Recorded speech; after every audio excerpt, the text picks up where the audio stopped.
Just to follow up on the podcast from the other day, my rant. It's interesting to imagine a world without religion. I'm not a religious person, and it's really interesting when you think about history and you get a DNA test. I was born in a Jewish hospital in Manhattan, and my life was saved by Jewish doctors. And I'm not Jewish at all, and I think some of the nicest people I've ever met are Jewish, some of my closest friends growing up. But really, I never saw people as being Jewish or black or white or yellow or Chinese. I always grew up, and I still have the same perspective and perception of people just being who they are, regardless of their ethnicity or their religion. But the hypocrisy in our culture has gotten really out of control, and people seem to forget the stupidity and ignorance of so many Nazis and so many people in Germany who were xenophobic and racist and committed all these horrible atrocities and genocide.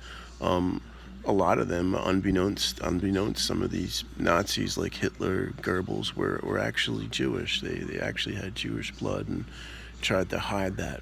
Yet they managed to brainwash people and slaughter and kill millions of people with their bullshit. And the same thing's happening with the president of the United States. I mean, it's literally spreading hate and bullshit, and causing the death of many people because they're that stupid. I think, and religion seems to divide us more than anything. It seems to label people this or that. Um, and I think it's time we just kind of look at the bigger picture, and maybe we should all get a DNA test. And we'd realize that, like I found I have like 400 or 500 relatives I never knew, and I think the whole human race would realize that we're much more closer than we think. And united we stand, divided we fall. And that should be our mantra. Supposedly, I mean, it is, but it really, we should prove that, as a culture. This virus, this pandemic, it's horrible. It's not the first virus that's been around, and we've had vaccines to help us get this far through life as we know it. We owe a lot to vaccines that eradicated a lot of other terrible diseases. So when someone says to me they don't want to get a vaccine, well, that's just ridiculous. And what are it's out the bag already. You can't just isolate yourself in the middle of the wilderness and expect, oh, I'll never get a virus. We have to interact in a society. I mean, unfortunately, there's some people who live in the middle of the jungle who don't have an immune system to anything, and they die. That's how we lost almost 90% of the indigenous population in the Americas, was because of viruses, because they didn't have the immune system to cope with it. And that's nobody's fault. That doesn't mean anybody's superior or better. That means things were pretty unclean. And when you had agriculture and certain societies, it propagated viruses and pandemics. And Europeans don't like to hear it, but a lot of the European way of life is very unclean, very dirty. And unfortunately, from war and from battleships and people being in close quarters, we've had all different kinds of viruses and whatnot. So it's upsetting, and I think to a lot of people, what's going on now in the world with the police brutality, it's just gotten to a boiling point. Black Lives Matter, yeah, definitely, and I'm glad that a mural was painted on Fifth Avenue. But I think it's time now that we all got to go out and vote. But unfortunately, the person who's in the White House now shouldn't be there now at all. We can't really afford another day. of that kind of leadership, which is literally contributing to the pandemic by denying that this is a serious, a deadly, contagious virus, and that you should wear a mask, is just that's just criminal for a president to do that. And he could have shut everything down way back in February and January. There was a CDC team that was dispatched to China that he had dismantled.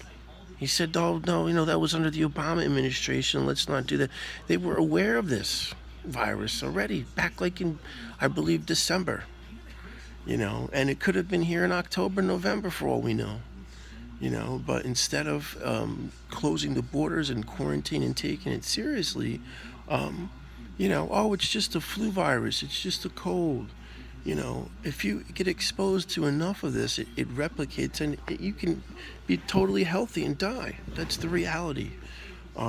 So I just don't understand why some people, maybe they watch the news selectively, or just kind of want to interpret it in their own way, or they go to their preacher, they go to their church or wherever, and whoever religious leader tells them this bullshit, they believe it instead of actual science.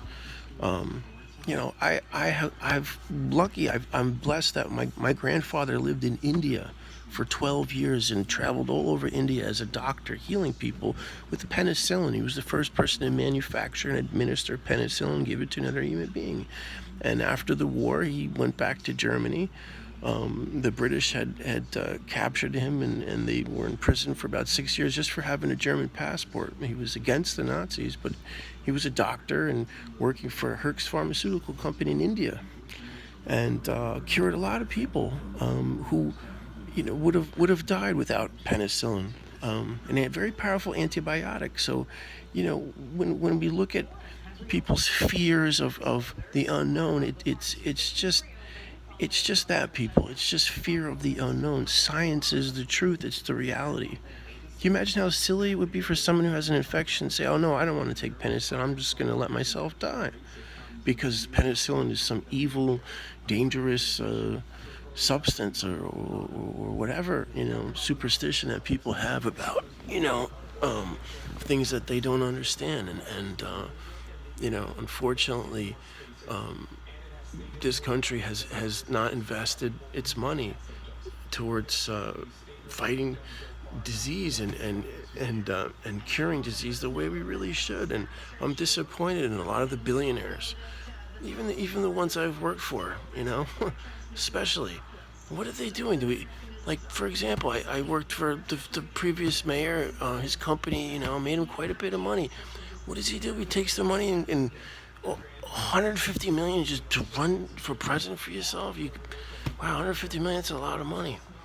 I mean, what are these people doing with all their money? And why should one person have that much money?